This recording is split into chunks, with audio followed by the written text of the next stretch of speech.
Hi, I'm Joe Schwendt, and I'm following up on our webinar where we talked about Android multiple personality disorder. One of the questions we got was with reference to security risks on Android, and more specifically, how we can address them. One of the big things that we need to consider on the Android operating system is that the user can be prompted for a very large privilege level. And since the user is trained to hit OK to everything, they don't even really read through or consider anything, it's as if they're not being prompted at all.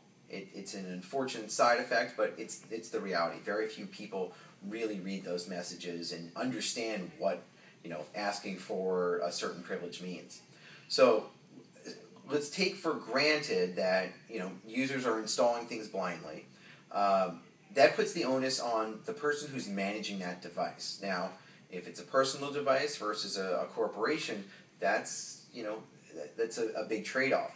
But at the end of the day, what you have to consider is on Android, you can install a rootkit. You can install something that's going to capture keyboard, whether it be soft or hard presses. You can capture gestures. You can capture all these things without the user having any knowledge that a daemon is running and is interpreting all of these particular events that are occurring.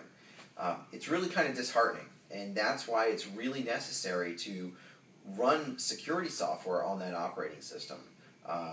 So that being the case, one of the things that can happen is you can get jailbroken, which is kind of the iOS term, but you can get rooted on an Android device. Sometimes people do it purposely, and a lot of the times the reason they'll do it purposely is to bypass some security controls within the operating system that prevents people from installing a signed application from a legitimate market across multiple different devices, or getting access to features that are blocked by a carrier, a manufacturer, or Google themselves.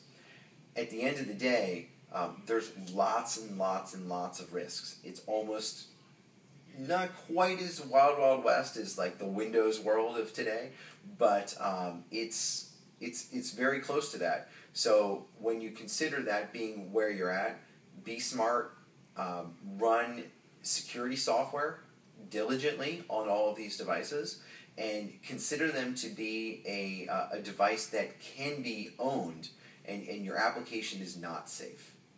Thank you. And before I go, let me know what your experience is. Are you developing any applications? Have you run into issues like this? Drop a note in the comments. Thanks.